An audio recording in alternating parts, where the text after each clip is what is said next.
The James Chambers Show contains explicit content.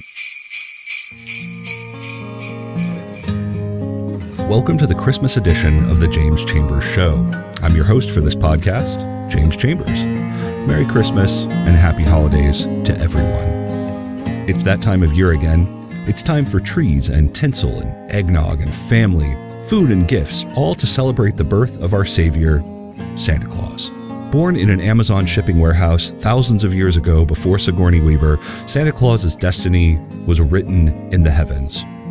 "Go forth, Nicholas," said the Lord, "and render happiness to my children in the form of returnable merchandise from department stores as long as ye have the receipt. Do this around the world in celebration of me, except in the poor places, for it is scary there." And Santa did go, and trinkets were gifted.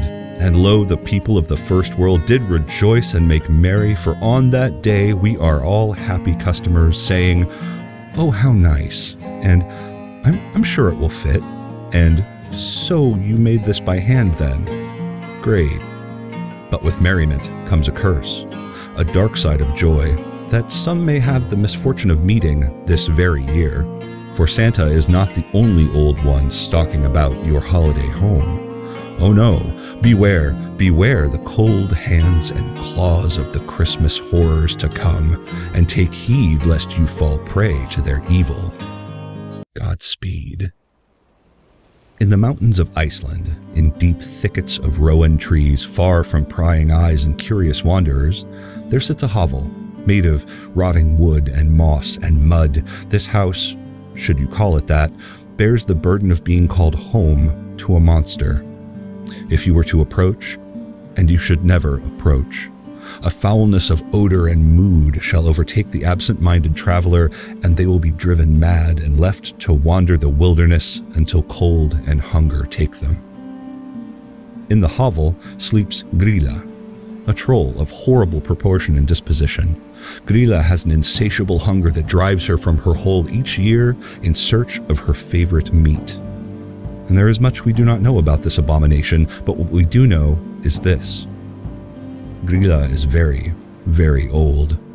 She had, over time, 3 different husbands and 72 children between them. Taking after their mother, her offspring caused trouble ranging from harmless tricks to foul mischief, even murder. Now they number only 13. Be thankful for that.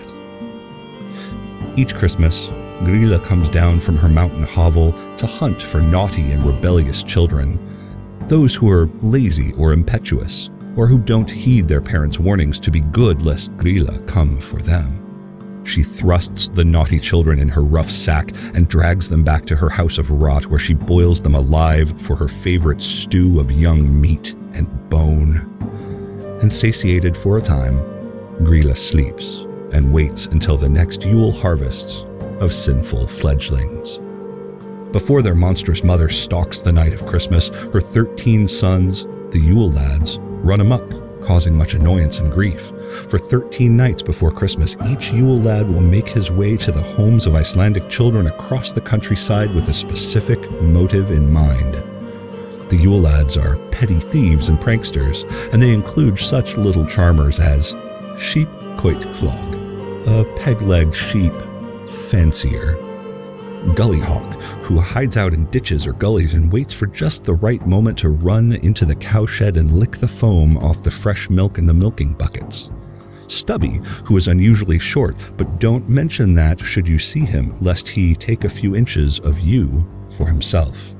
Spoonlicker, a licker and thief of spoons, and Pot Scraper, who is a petty thief of leftovers. Bowl Licker, who hides under your bed and waits for you to absent-mindedly put down your dinner bowl so he can steal it and, yes, lick it. Door Slammer, who slams doors all night. Skyr Gobbler, who eats skyr yogurt, and Sausage Swiper, who steals sausage. Window Peeper, who watches you from the windows with yellowish eyes while you dress and sleep, and Doorway Sniffer, who uses his incredibly large nose to sniff through doors to find bread. Meat Hook, who always brings a hook along with him so he can steal meat, very fresh meat if he is caught. And Candle Stealer, who follows children around so he can steal their candles, leaving them alone in the cold dark. Oh, beware, beware, don't let the lads keep you from your chores through hunger or fear or fog of poor sleep. There will be hell to pay should you lay down to rest before the day's work is done. The lads are not to be trifled with. But if one is of quick wit, the lads are more of an annoyance than a danger. But that is not the case of Grila's house pet. Feared by all, young and old, man and woman alike, he stalks the night of Yule in search for his next delicious treat. Did Door Slammer keep you up from slumber? Or did Meat Hook steal your dinner and you are too hungry to finish your daily chores? You should have listened to your parents. And now, beware Drulakotutorin, the Yule Cat. Grila's pet, the Yule Cat, is not a nice cat. Black as soot and red shimmering eyes with fangs like warriors' blades and claws like hunters' knives, the Yule Cat is waiting for you just around the corner of your street in the shadows. In the shadows. He might eat you should you have failed to finish your day's labor. There is only one way to avoid the wrathful gutting of the Yule Cat. It is tradition that those who finish all their work on time receive new clothes for Christmas, and while those who are too lazy do not. The Yule Cat can tell the lazy children because their apparel is tattered and worn. They were lazy and didn't finish their chores, and did not have one new item of clothing for Christmas, and these children would be sacrificed, blood and bone, to the Yule Cat. But let it be known, the Yule Cat cares nothing for your misdeeds over the year. Young or old, man or woman, Drulakotutorin only cares if you are left without a stitch of new clothing for Christmas. To spare others the horror of the Yule Cat, children should help the needy and the poor so they too can have the protection of new clothing from the horrible, bloody Christmas death. Away from the cold of Iceland and to the towns of France comes another in our line of chilling Yuletide tales. On a quiet little street, in a sleepy little village, there lived a man and his wife. Having no children of their own, each year come the Yule, Mr. and Mrs. gifted their wares to the needy and the poor alike. Salted meats and sausages, better than any other in the land, came from their butchery, and they were loved for it. But some wondered to themselves, what meat is this? No deliveries of pig or beef or fowl seem to arrive, and Mr. and Mrs. don't have any land other than their shop? Hush, others say. It is not for us to discuss. They feed us and are kind. One cold Christmas evening, 3 young boys, feeling the unearned bravery of youth, decided to discover for themselves what makes the meat of the butchery so sweet. But before they could even get through the door of the butcher shop, Mrs. calls to them in a quiet, lilting voice from the shadows near the blazing hearth. Come, children. No need to vandal and sneak. Come, sit by the hearth and warm your fingers and toes for a while. I'll fetch you some warm winter wine and raise your spirits. And the boys did come and avail themselves of the fire. Mrs. returned with tall steaming cups, and the boys did drink and were warmed from head to nape of neck, down to their stomach and toes. Tell us, ma'am, what makes your meat so tender and lean? We must know the answer. The mystery troubles us so. Oh, lad, I will tell you all. But first, your hands are so blue with cold, said Mrs., and took the oldest boy's hands in her own. My, your fingers are so strong and well made, she said. In a flash, Mrs. opened her blackened mouth to reveal sharp, jagged teeth and bit down on the lad's fingers. Shocked silent, the boy stunned as she twisted and tore finger from knuckle and swallowed them whole, blood dribbling down her chin. The lads let out a yelp, but Mr. had snuck from the shadows behind them and in one swipe severed the boys' throats with the sharpest butcher's knife. There they lay, bleeding, then dead, upon the warm stone floor of the butchery. Mr. and Mrs. quickly cleaned the boys, prepared their flesh, and promptly stuffed them into salting vats to be sold for the next Yule celebration. Satisfied in their work, Mr. and Mrs. prepared for sleep. But their foul deed would not go unpunished. St. Nicholas, being brave and wise, and knowing all upon the Yule night, discovered their crime. "What evil is this?" he exclaimed, and without so much as a flip of his hand, the boys sprung to life, whole and unharmed. "Now go to your homes and your bed, never again trespass upon that which is not yours," bellowed St. Nicholas, and the lads ran and never looked back. The next morning, the butchery lay empty, save the counters and tools, and the hearth that blazed hotter than ever it had before lay cold. But no Mr. and no Mrs., nor were they ever seen in the village again. Whispers will tell you that St. Nicholas cast Mrs. into the fire that night and held her there until she was no more.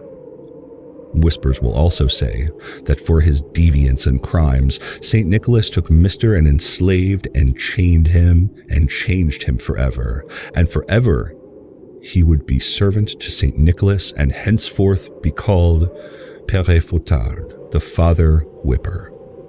This villain appears enslaved for all time, they say, alongside St. Nicholas, and dispenses coal and floggings to those children who deserves them. It is said also that later, Mrs. arose again in the New World, not raised by the hands of St. Nicholas, but some other, darker magic. She is said to be Mother Flog, who, if she catches you, will rip out your tongue from your mouth by the root for lying. Such it is in the New World. Finally, we come to the end of our sordid holiday tales, but there is one demon, one Christmas ghoul that must be brought into the light, lest ye fall prey to his evil. Some say he is made of the stuff of hell itself. Some say he is St. Nicholas's evil twin, here to exact punishment as Nicholas brings joy. He is Krampus, the Christmas demon. While good children get gifts from St. Nicholas, Krampus is given leave to mercilessly beat the naughty ones, leaving blistering welts and broken skin from his birch stick. He may leave a birch stick for your parents to continue the beating in the morning. And if you are bad in the worst of ways, Krampus will shove you into his roughly hewn basket and carry you promptly to hell for a long year of torment and pain. While Krampus can only be seen when St. Nicholas gives him leave to exact punishment, he is said to be covered head to hock in thick, wiry black hair, not unlike a boar's. His breath is that of rot and decay, and his tongue's length rivals that of his body. Krampus uses this monstrous appendage to ensnare his victims in a gruesome embrace before puncturing their young flesh with his fangs and devouring them whole. His cloven hooves and horns of a goat cast an unmistakable shadow, and his bells, his bells jingle and jangle, but they are not those of St. Nicholas. Krampus's bells are strung by chains made of hell stuff, and if you see his shadow cast outside your bedroom wall, don't make a sound and pray, pray, pray. He is not there for you. Thank you for listening to the Coal is the Least of Your Problems episode of The James Chambers Show. Follow us on Twitter at RealJCShow and email the show at realjcshow2017@gmail.com. Be sure to leave your comments in the section below, and remember, be good, for goodness sake. It might save your soul. Ha ha